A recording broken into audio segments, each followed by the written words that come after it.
Hey everybody, this is Tim Hinton, the Beast of the Marching Arts, and I am been looking forward to this conversation for a very long time. I'm here with Paul and Sandi Rennick. How are you guys doing? Good. Good. Good to see you, Tim. Hi, Tim. Thank you for stopping your very busy lives to talk with me tonight. I'm really everybody, we're just going to talk about not only how do they do the work and how they work together and some drummy stuff, but also I just want to talk to them about how they balance their life with all this very complicated drum corps and work in college and like you guys are busy and you have a family. Like this is all very interesting to me. The first thing I want to ask you is how are you guys doing? How's life? Good. Busy. We're good. Yeah. School's off and running and, it's the usual chaos. Absolutely. And right. And I should say, of course, speaking of drum corps, another phenomenal, incredible, interesting, exciting, fun season that you guys did such great work. So congratulations. Thank you. Thank you. Yeah. One of my favorites, I think, for sure. Oh, really? Tell me why. I think that these last couple of years, especially, have felt really maybe a little more special just because we were coming off of 23 and not coming out. So that feeling of just being, the feeling of gratitude to get to do the activity to begin with. But I feel like we've, especially in these last couple of years, just it's like almost like music that I've loved that I never thought we would ever do on the field. Mm-hmm. Like we've had that kind of challenge put to us, and just the team is phenomenal, and just super proud of the members and the team, and it's just it was awesome. I remember seeing the very first run through, the one up in Idaho, and I was the first time I was seeing it live, and it was just absolutely blew me away. So that's always a good feeling. Gosh, I know. And you're thinking like, wow, here I am and I'm getting to do this and look at these kids out here who are so ridiculous. Like amazing. It's very exciting. And we'll talk more about that when we get into sort of the process stuff. But I do, I am so appreciative that you guys are often part of this. I get to talk to drum corps people and staff members and designers and everybody during the summer. And whenever the Santa Clara crowd is on the screen, and I'm just like, oh my God, look at these.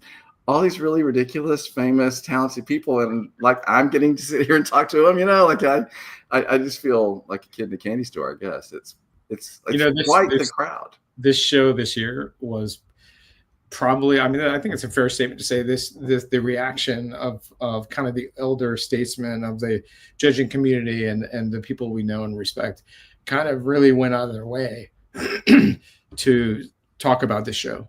You know what I mean? And I don't know if that's really happened as much before.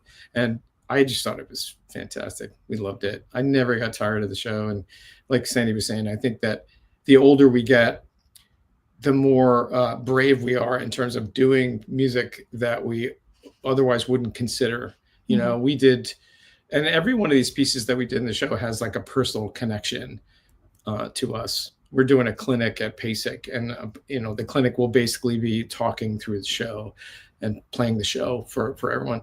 And then it'll be, part of the story isn't just like how we arranged it or how it was dealt with the design team, but it was just like the choice of doing it in the first place, I think was probably the most interesting thing for us. Like doing music by George Crumb and by Arvo Pärt, and stuff that we've listened to since we were in our 20s, that we just, I don't know if I don't think that we could figure out a way to do it. Like at least in my mind, I'll figure out like, how would we do, if we're going to do this, how would we do it?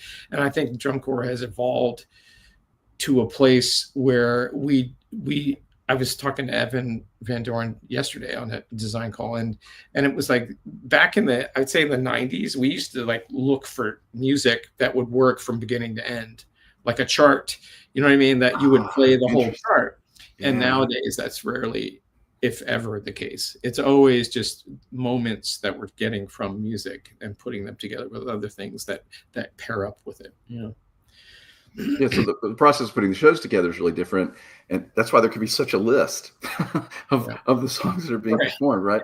They're part of the show. But I love that you just talked about this, because I think, well, certainly the activity, as you just mentioned, has more tools in the tool belt than we used to, right? So there's more ways of figuring out how to use that song that you never imagined you could. But I love that you said something that really resonated with me, which is the older I get and the more I do it, I'll just speak for me, like the more I feel like well, I can figure out how to do that. Like there was a day when I was like, well, I can't do that song, Right. or anyway. And now I feel like, so does it just come with experience and success that you feel like, well, we can figure this out?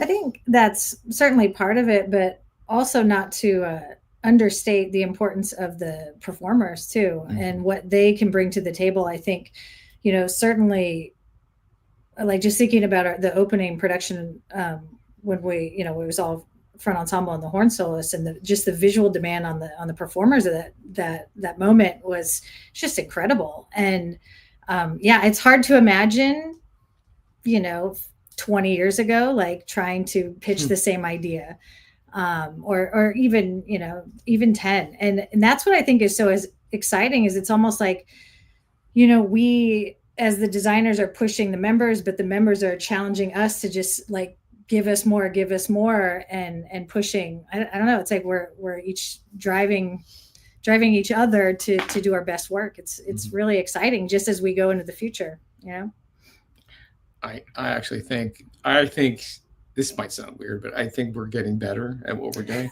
Okay. Honestly, I really do. I feel like it's we just have more experience. We've been doing it for longer. That I'd say that the process doesn't take quite as long as it used to. You know what I mean? Because I think we know what works, and what helps really in terms of that work on our end is if the desire level is there because of the music. That changes everything. You know what I mean? Like if we're writing something that we love and we really like this music and we really care about it, I think that's a huge part of the process that I think often goes unsaid. I think we don't write a million shows a year, and thank God for the people that do. I think that's a skill set that writing 15, 20 shows or whatever. I think we write for Vanguard and for the Troopers. And then we used to write for the UNT marching band. And that has since, they've been able to hire somebody in terms of adjunct to work directly with them. But it's kind of all we can do. That's how much I think we sort of dive into it is that it's detailed to the point where it takes months, I think. Right. Yeah. Well, I think trying to do that all with teaching at UNT and doing all, and like you said, having a family, like I can't imagine when any of that other stuff would take place and when we could write. I think it's like been and I'm certainly grateful for the fact that we can not have to do a whole lot of extra things like that. But it really, I feel like I don't know that I'd like music as much if I was writing a whole lot more. Yeah. But yeah, it's funny what you're saying about like the pressure of writing the piece that you really like is like, this can't be the show that ruins this forever for me, like this one, or, you don't want that to be like, well, I used to like this. No. Now I hate it. Yeah. Thankfully that doesn't happen. That is really significant because that has happened to me. I'm so aware of that phenomenon. And like the last couple of years, I've done a couple shows and at the end of it, I thought, I still like this song. Yeah. I still like, and honestly, there were times when I'm like, I never want to hear this piece of music again, ever, as long as I live. So what is that? I think it's just overexposure. I mean, you're exposed to the same thing because you're having to listen to the music while you write it over and over and over again. And, I just think that's basically it. I don't think you can immerse yourself in that world forever and not be affected by it. So we tend to, I don't know, have a pretty well-rounded life. It's not all work all the time, kind of thing. So. Which is definitely one of the things I wanted to talk about. But before we get there, I think there's, what you said is true. I also think that it has to do with the quality of the music and the source that you're working with. And not getting, like, I did a show a couple of years ago of Stevie Wonder music, which was a big hit, right? But what I thought was so interesting was once I really started to study and listen to, oh man, what is that guitar player doing? Oh man, listen to what that set drummer's like and the vocalist. Oh my God. Like I got so into how virtuosic everybody on every, that's why Stevie Wonder music. But like I was so impressed with it that I loved it more at the end than less, because I was like every background singer is like amazing and sings in exactly the right style, blending perfectly. And I was just so into like studying how brilliant it was. Right. The more you know, the more you like it. Right. Whereas, I've done in life in general, the more you know about something, the more you well, right. And you also said something about thinking like you're getting better. And I mean, I love that Paul and Sandi Rennick are saying that, because it gives all of us hope. Like, even at this point in your career, after doing all these great things, you're still getting better. And that's, of course, the way it should be. We all want to continue to improve at our craft. Yeah.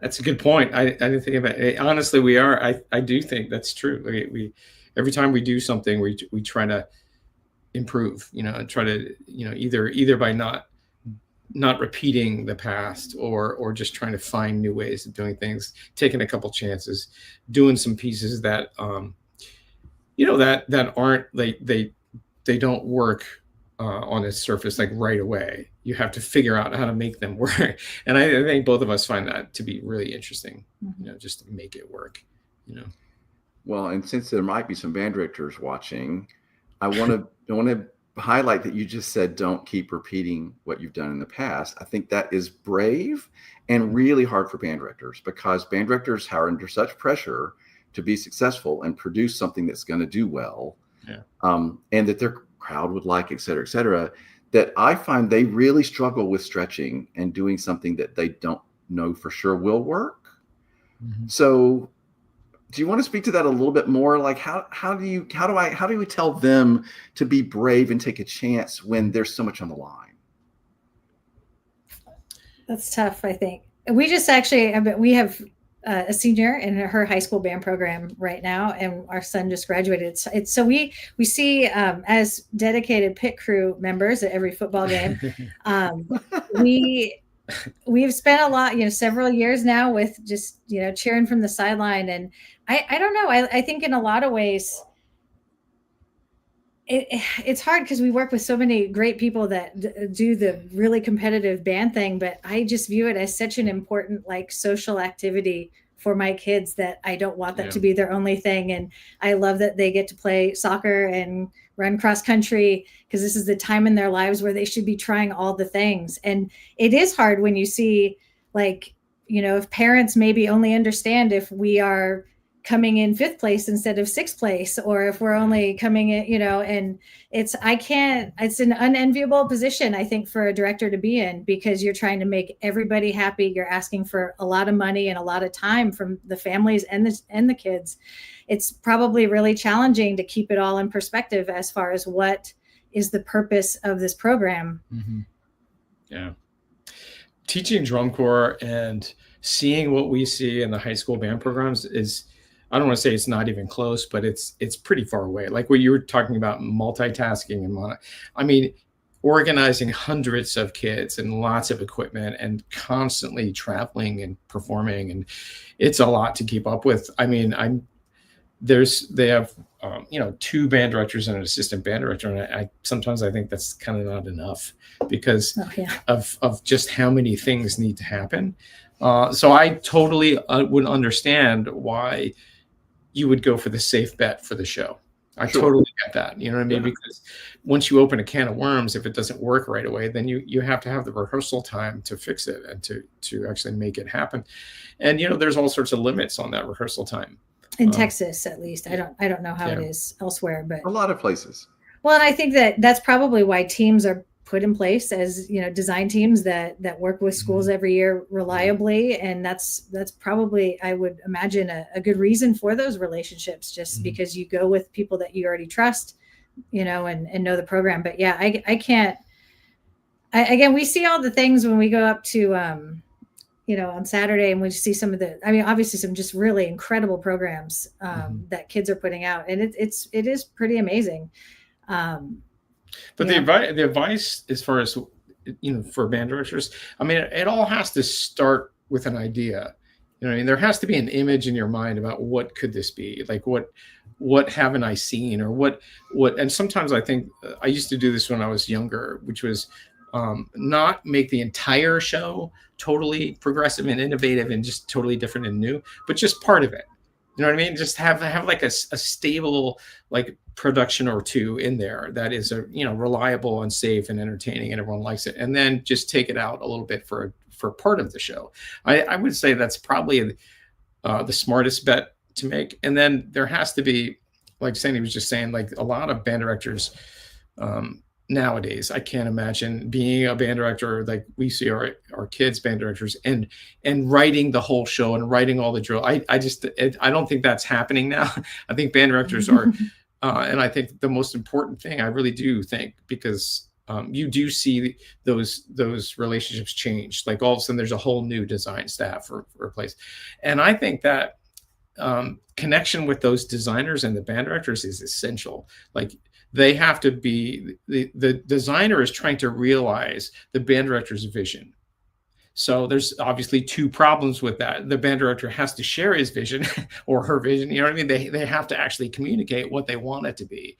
And then the designers can't have an agenda of what they want to do rather than what the band director wants to do. I really do think the designer has to be in service of the band. And that usually only occurs when there's a solid relationship. When you can call somebody on the phone at any hour and you don't have to wait for the hour design meeting that you have every week. I mean, that's what I think is so different about Sandy and I, is we can talk about this stuff anytime we want. Like 11 p.m. Sandy's starting to doze off and I'll have an idea and I'll say, hey, what do you think about this?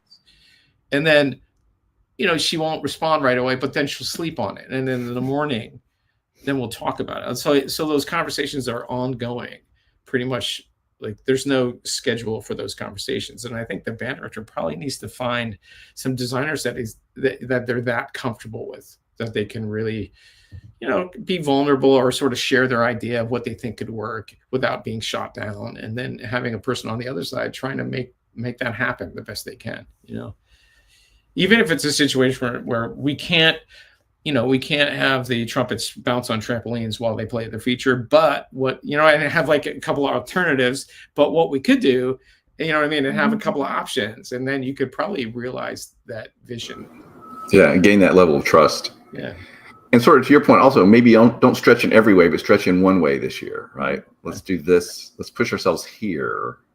Right. And not necessarily over here too. So I do want to ask you about this process of talking about things at home, but before we do that, you said that you are helping with the pit crew at your daughter's band, which I love. Do you have little outfits or something? Are you? Yes. Yes. I've got to hear about this. Well, we actually just got shirts for this last thing, and yesterday. I think there's like racing wheels on the back on the marimba, and it says pit crew on the back. I will tell you, I don't want to jinx it because we're going into area where they advance to area. That's this next weekend. But whether it's a speaker or any of that, like I feel like we are batting 1,000 over the last. Our speakers have always worked. 5 years. 5 years of doing this in a row. Like we are a solid bet when Tim, it comes to pit crew. You would laugh. It's not just us too. It's like Andy tracks a lot. Yeah, it's like a UNC faculty meeting that occurs. Director of Wednesdays is pushing the marimba next to us. Yeah, it's funny. Yeah, it's a good crew. This makes me really happy, and I would really, really love to see a picture of you guys in those shirts. That would make me so happy too. I love this. So, all right. So, how do you balance like having a home life and then also working together? Because I do think like people, I have friends who work with their other half all the time, and I guess you have to have rules about. Like, do you have rules about when not to talk, or do you just inherently have a balance of, man, I don't want to talk about the show tonight? Like, how do you guys manage that? Or is it just you guys are so in sync that that's not an issue? We can have rules about this stuff. I never even knew that.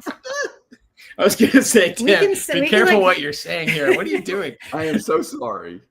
What have I done?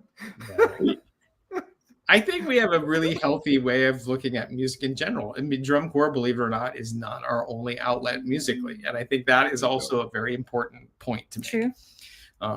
If you're only doing that, then that is what the entirety of music is for you. And I think what is helpful is getting your inspiration from other places, like other, you know, I just have so many things on my mind about all that. But it's just like the answer to your question is no. There's no rules. There's no time to not talk about something. Talking about things is really, even if it's just a fragmented conversation that happens over a couple of days.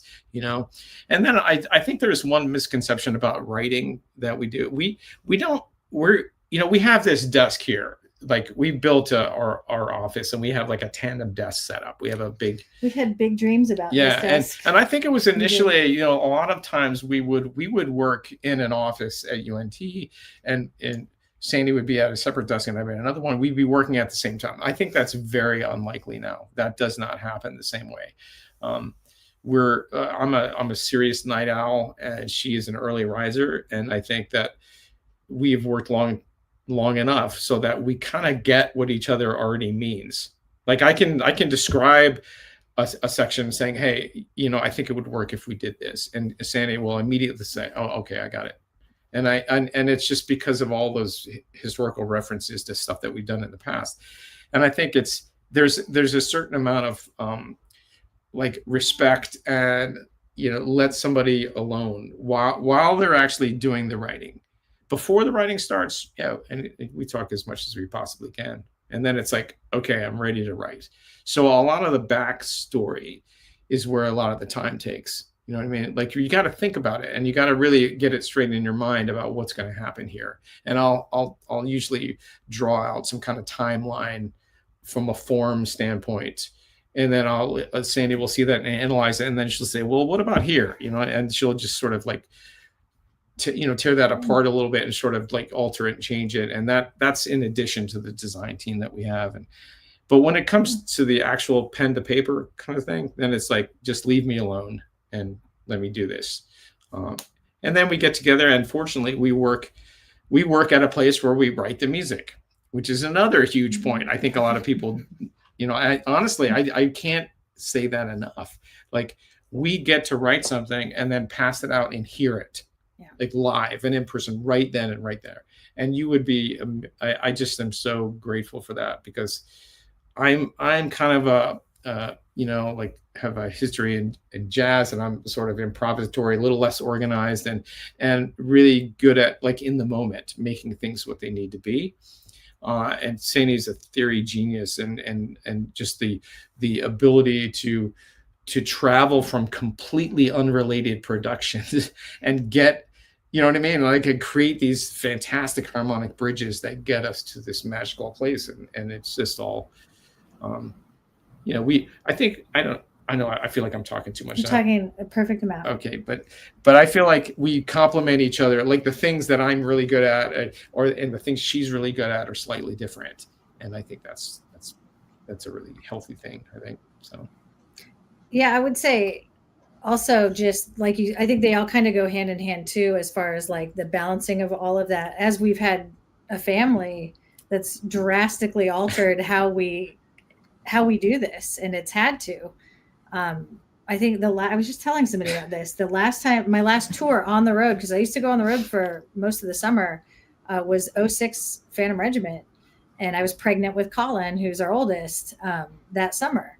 And then, so all of a sudden getting ready for, the show in 07 and beyond, it was like, okay, I'm not going to be the one that's necessarily teaching this. I won't be the one in front of the group every day. And being able to write in a way that could be interpreted by the people working for us. Now, again, at this point in our career, and like we are lucky enough to still have people working with us that were working, or around shortly thereafter at that time. So they can translate the meaning. And we have, again, such a great relationship with all the staff that it works really well. But yeah, obviously that's been a huge transformation for me, is just simply the amount of time that I'm going to be able to be there, which is minimal, very minimal. So what does that look like? Does that mean you have to write more things into the music than you would if you were going to be standing in front of them? I have to leave. Well, a lot of times I'd be like, oh, I can just tell them what we're going to do when I'm there at the rehearsal, or, oh, we'll just work all this out when we're standing there with the battery, or, oh, like now it's a little, and there's still some of that a little bit, but But yeah, Paul's not, I mean, Yeah. if you've been Plus- to a camp like where we're at, or when we're learning, putting something together, we put it together all like the battery and the pit are together a lot. And I think we like hearing the music. I think that it's good for the members to hear how the music all fits together. And, that's when, Paul will say, okay, I need somebody to add this here. And then I needed, like we're just filling up the score with a lot of red pen just to edit later. But it's very rarely. I think it would be totally different if I wasn't there. Don't you think? Like, well, yeah. Like we talk all the time on the phone. I mean, honestly, the moment we finish something, I can get on the phone and saying, hey, that works. That's really great. How about we make more of that later in this, you know what I mean? And this will be just on the phone directly at a rehearsal. And I think, I don't know if that relationship exists everywhere in terms of just, so she can write something, even if it's implied, like with a couple of words or whatever, and then I can take it to rehearsal and make it into what it should be. So I think that's a part of the process, No, I think that's really interesting. And of course, you've alluded to something that's really important that I certainly know is that I have certain people I've worked with so long that there's a shorthand, right? And they can almost reading each other's mind kind of thing. Like, or, oh yeah, remember we did that over here in this show, and let's do something like that. And then like, no. And you don't have to stop and explain. And that's such a wonderful gift to have. And you guys, of course, have so many years now of sort of working symbiotically. We oftentimes will meet the group in the beginning of the year, and we'll just lay it all out and talk about life and talk about things. And this is some of my favorite times is talking to the group in the morning and the first thing, And I just think that we are so open with the process that we're, you know what I mean? Like it's not like, how can I say this? Like by the end of a weekend camp, a lot of the productions will go through a transformation from Friday night until Sunday afternoon, and then it'll go like a journey until we get to the end. And many times that is what it is, and we don't really have to change it very much because that process is so fluid. You know what I mean? Mm-hmm.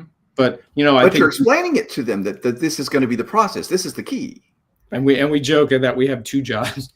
Our job is to write cool music, pick a cool show, and pick the right people. And I think that applies to the staff as well as it does to the students. I mean, we spend a lot of time just trying to get the right personalities there so that you can work freely, like what you're describing about your friend. It's just like we are fortunate to have a bunch of those people around who all are working together, and so we obviously we're a little bit older. So I feel like part of my job now has become to create an environment that everyone can thrive in. People can play at their best in this environment that we're going to create, And before, I think when we were younger, it was just all about teaching notes and teaching the music and, getting them to play well. But now it's more of a holistic sort of, Gosh, Paul, that is so wonderful. I mean, I've had this conversation recently with someone about how I was in certain groups where someone was a screamer and they were yelling and intimidating, and I couldn't even play my best, nowhere near, right? And so not only are you picking the right people and you're creating an environment where they're comfortable, but I love that you're talking about explaining to them, okay, this is how our process works. The show's going to keep changing. We're going to be exploring, and like you bring them into this exciting journey by being honest about it and explaining it to them. I don't think people always take enough time to do that. Yeah, you think it's like a big race to the finish. We're so worried about getting it out there, but I think we're definitely worried about getting it out there right the first time. Again, once we do it, once we sign off and we finish that rehearsal, it's like that's what it needs to be. And it's surprising to me, even to this day, how little it changes after that. Because you took the time in the process to figure it out. Sandi, I did a conversation with you. I can't remember which one it was. You've been nice enough to talk to me a number of times. I think it might have been with Lauren Teal, but you talked about how if you were making a change to the music, that you sat down, you explained to the performers, like, here's why we're changing this, and this is because the show needs this, and they changed this part of the drill, whatever. And so it wasn't personal, Like, we're taking your music away. And I thought that was really profound. That stuck with me all this time. Yeah. Well, we joke about that still with the members. Like, we're the only ones allowed to be emotionally attached to anything. And so, or a lot of times I'll just say, arranger error. I need this to be somewhere else. But yeah, I think a lot of the students, I don't know, maybe that they have a different idea, especially if they come from they have different experiences in other places where they maybe aren't. It's like a different process. I think I don't know. I think communication is really important, and them understanding. It's like what Paul was talking about before, is like you learn more about the Stevie Wonder music, and so you understood it better, which caused you to appreciate it more. And Paul says that, and like that's what he's known for saying. That's one of his things, is that with knowledge comes understanding, with understanding comes appreciation. And I think that it permeates every aspect of this. Well, everything. And for the students too, and they understand the bigger picture. It's not a personal thing. Like, okay, I know you loved that, whatever it was, but in the big picture, we really need that to actually be over something totally different. And again, I feel like, they are children, but at the same time, it's really, I think, getting them excited. It's like playing a team sport, understanding what your role is within the team. I think that's one thing that's been really great, I think, about our groups, is that feeling of the we before me mentality that I think we really try to put there. And that goes with the staff as well. And, it just kind of becomes about us, the collective us, and from top to bottom, even from the construction. That's, when you say like the light bulb goes off in the student, a lot of times that light bulb isn't just like they can figure out how to play the part. They figure out the greater context, or they figure out like something about the music, just like historically or whatever it is. And I think once they understand that, then it's the train's going, everyone's on the same plate, everyone's going in the same direction, and it feels really good. Just one quick story about last year's show. We started the show, I think, in a really interesting way. And I think we're very conscious to make sure we play enough. That doesn't sound right, but it's true. Educationally speaking, I think it's an expensive thing to do. They spend months doing it. There has to be a greater purpose, right? It can't be just to learn the show and try to play it right. There has to be a deeper reason for this. And I remember that's why when we started exploring different music, that was a lot more contemporary, not initially appealing to everyone all the time. Getting them to really understand that music it was fascinating. They bought in, they invested in themselves into it so much because they understood like what this was. And we opened the show with a combination of tunes that I never actually would think would work, but I think Evan was more about like Evan Van Doren, the brass arranger, is a good friend. I think we are extremely lucky to be part of the design team we are, because we just get along so well. I had a design meeting yesterday with the music guys, and it was just like friends. It was really, really comfortable. And so I was doing a faculty recital. I would have played this piece for flute and 3 percussionists, amplified flute, and it's George Crumb's. It's called "The Idol of the Misbegotten." And for anyone that's ever played that piece in the audience, one of the most memorable things about the whole piece is the beginning. Like there's an initial statement, and then it just boils down to the quietest moment you ever heard, like on stage. And I think the last time we played it, I physically heard people breathing in the audience. And it was such an effect. I thought, wow. And in the moment on stage, I thought, that's effect. That really is effective. And so we took that piece, just the inspiration of the piece, not the piece itself. And then we combined it with a piece by Arvo Pärt called Fretras, which is his probably most famous work, or at least the most arranged and redone pieces. And it's just never, it's one of the top 3 things I've ever heard in my life. And so much so that I never even tried to do it. I don't think we ever would touch it, but then it was like that moment, the serenity of that moment in terms of how quiet it was and how beautiful, and the space around it. Then we just laid down the first 4 chords of Frettris. And that whole beginning of the show, that moment, really, you could hear a pin drop. And it was like, that effect was recreated by combining those 2 elements together and creating it. And that led Mike Gaines to suggesting like a developmental piece that involved the bass drummers, visually and everything. And so as a design team, we're all sort of working together, and everyone feels totally free to chime in and say, well, what if we did this? Or, and it's just totally supportive. It's fantastic. So. And really brave. And I mean, I guess we all think, well, they can be extra brave when they're at Santa Clara with all those students and all those brilliant people, but still, you guys are putting it on the line every time. You know what I mean? Like, we're all leaning in. Well, what are Paul and Sandy doing this time? And can they do that again? Like, I know you're probably past worrying about that now. You're just like trying to have fun, make great shows. Like, I understand that you're probably not in the thick of all that, but I don't know. I think a lot of pressure.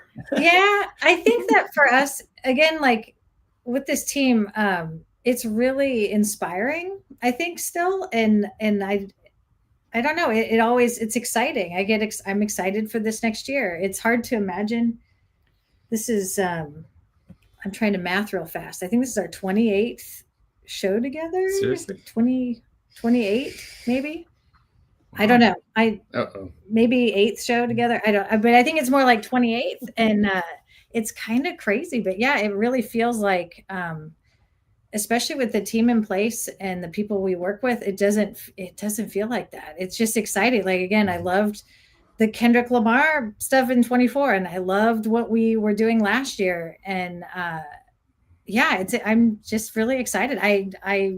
I just believe in what we do so much. I think one thing that doesn't change, we were talking about this actually a couple of days ago, is, like, I think one thing that, regardless of where we've worked at or who else we've been working with and all that, like our musical values and like things that we believe in and things that we think are important, I think those we've always really kind of held true to that. And so I feel like we will, I don't know. That's why it always just is like new and exciting. And I think we're always just looking at the next, like, what's the next one? Like, okay, I'm really proud of that. And now let's keep moving forward. Yeah. It's a dangerous thing when if you have any success for any group. This is for the band, the theoretical band directors listening to now.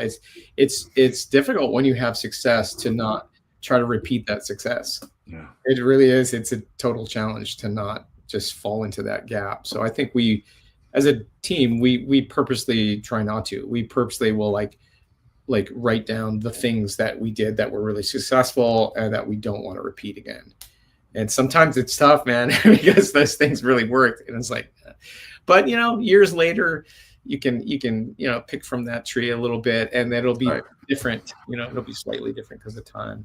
Well, and as Sandy said, there's also core principles and values and approaches to teaching and writing that are core things that aren't going to change.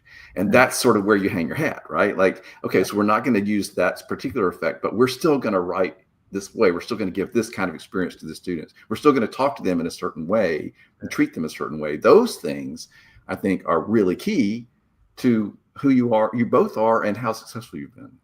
Wow. Thanks. Thank you. Did you say that you have one big long desk that you? Yeah. I'm jumping back, but like, did you have one desk that you sat together? So it's a long desk with like a it looks like a big oversized T.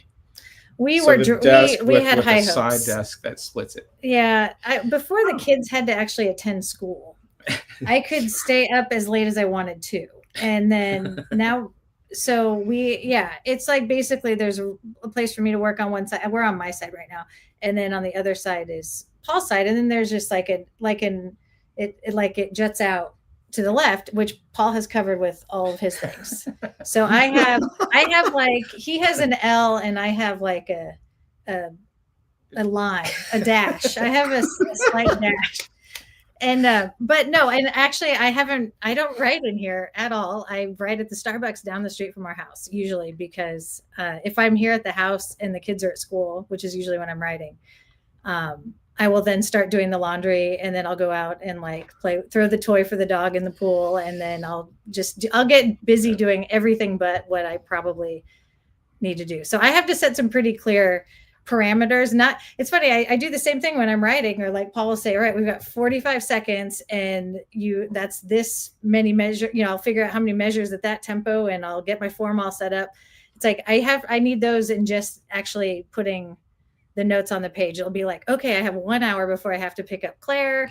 I have to get from here to here. And I've been riding that wave for probably like since Colin was a baby. So it's been about 18 years of that kind of crisis writing, just during during the time I have. And but yeah, but we know that the crisis writing is coming, so it's not like a mystery. And the kids all know it's coming too. Like, and so we carve out, like, if I have to do something, it's like I got to get something done. Sandy will take all the kids and we'll go on a road trip.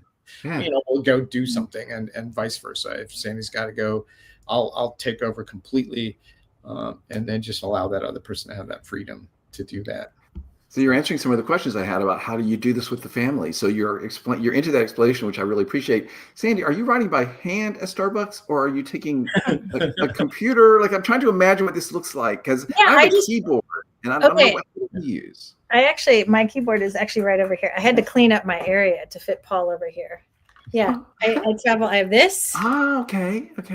And then, and I have a laptop. I started writing on a laptop, believe it or not, in about 2014. I moved off of a desktop because we got a dog, our first dog, and he didn't like it because he was a puppy. I couldn't just go in this office and close the door and write. So I started writing out at the kitchen table on like a second laptop that we had. So I've completely moved into that.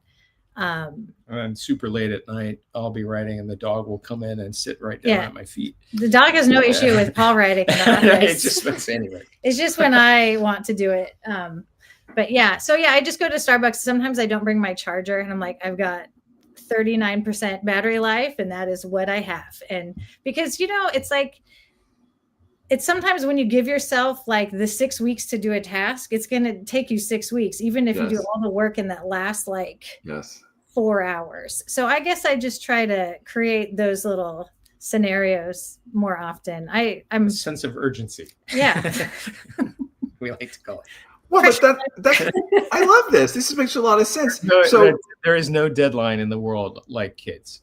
Yeah. I'm telling you, there is if you're going to pick them up from elementary school, you got to be there on the money. And there is no wiggle room when it comes to that. Yeah, so they're going to call you. The office is going to call. They're going to shame you for not being there. It's not a good feeling. They don't care that you're writing for the top drum corps in the world. That does not matter. They don't care about the drum corps and how well we're going to do. They really don't. What do your kids think about all of this? That's funny. Katie actually loved that. Our senior, she's a senior, and she is the one that has my car and my credit card, and our youngest, and they're out tooling around. I think they were going to Target after Chipotle tonight. You sent them away so you could do this with me right now, which I love. Yeah. No, it's actually really funny because all three of them play percussion. They all played piano and took piano lessons, and then all three play percussion. Our oldest, who's a freshman in college now, he was in band all 7 years that you could do band, and now Katie is in her senior year, and she's the section leader of the drum line, playing snare drum. And the best was actually right before they played on Saturday, she goes, and I think only percussionists will find this funny, but she was like, "Hey, Dad, you gonna tune our drums?" Because that's like what he always is doing in the lot, like whenever I would bring them to shows. So I've got a couple of good. This is the first time he was asked to participate in that manner, but I think they find it fun. They just started coming to. We brought them to finals this last year, and that was the first time they'd seen the whole thing. But they've definitely grown up through the drum course. So I don't think they think it's really that special or cool, honestly. I think everybody does it. It's just what mom and dad do, right? So isn't that funny? Here we go again, I guess. Paul, I know you're like the most mild-mannered person I know, and I haven't mentioned your great hair tonight. I'm just not going to bring that up at all. But was it weird for, like, I would think if I was on the band staff and Paul Rennick is there pushing marimbas out, and like I'm like, I know you're just so nice that probably you keep it from getting weird.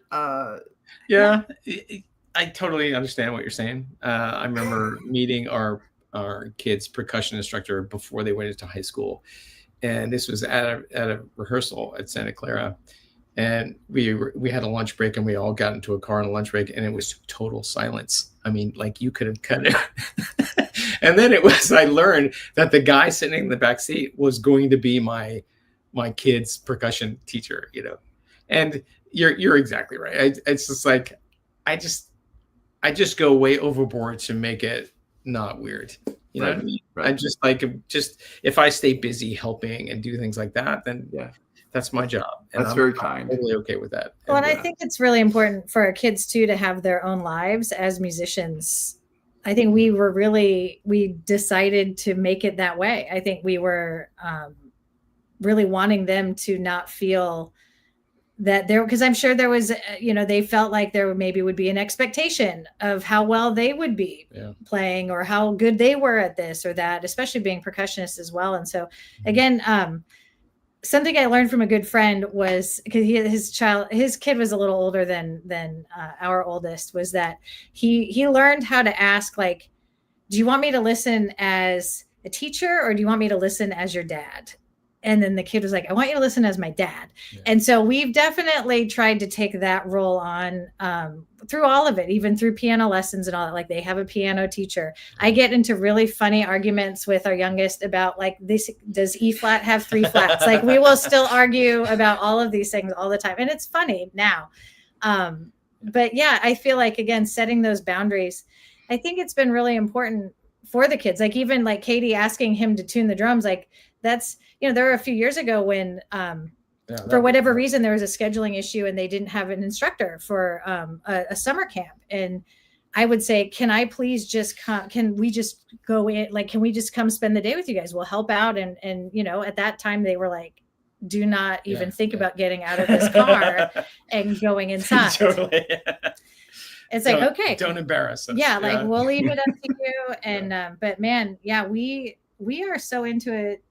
We are into it because we love watching them. It's such a gift that we get to see them do something that they care about. I mean, we go to the away football games. We go to all the things because it's just such a blip in their lives that we get to, just get to see this for this. There's such a short period of time. So bottom line, we're their parents and not their music teachers. So we don't make it weird with the band directors. We're just going to be geeking out over our kids, taking pictures. Yeah. So. Well, I love that. And like, you're so clear on this is the hat I'm wearing tonight. Yeah. And then you're such just nice people that like you have a way of putting everybody at ease and making it all okay. And I love that. But the idea that you're so aware of how important this moment is and how you want to be there for your student and your kid in the right way. And, like you're happy to wear the band mom hat. Like that's so great because that's the way it should be. Like this makes me really happy. And I knew that, but I wanted to hear you say it.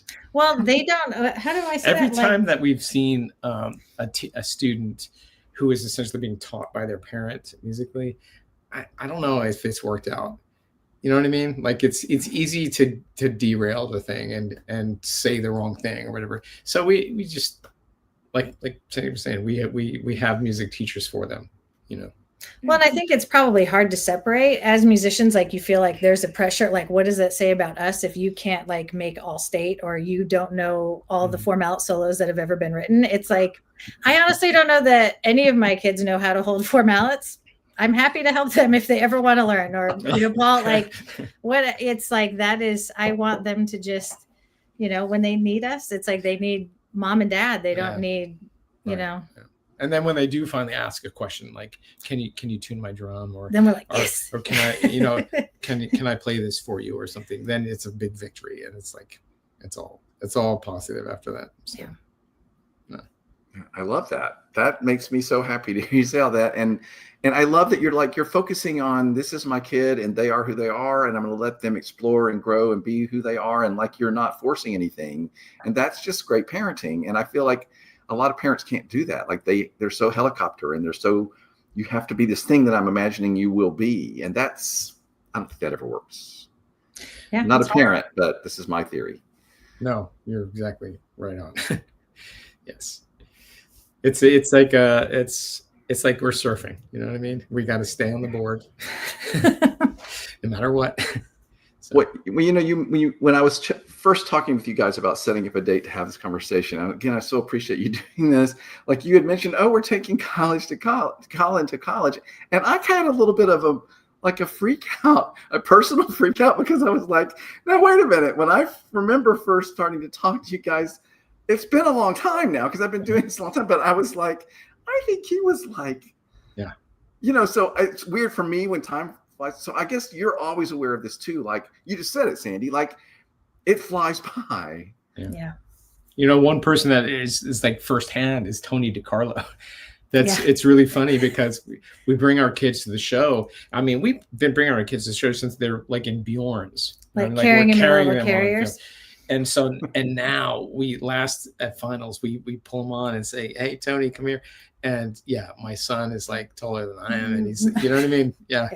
We got some pretty good pictures. And it's funny because, when before they were in school or their kindergarten, first grade, running out, he would, Katie, he would have our daughter like cue the announcer, like at San Antonio and all that. It's so funny because they don't remember any of it, and but it's kind of mind blowing to think that much time has passed. But Colin, he is in college, and it's horrible and an emotional roller coaster, and it's amazing all at once. It's a lot.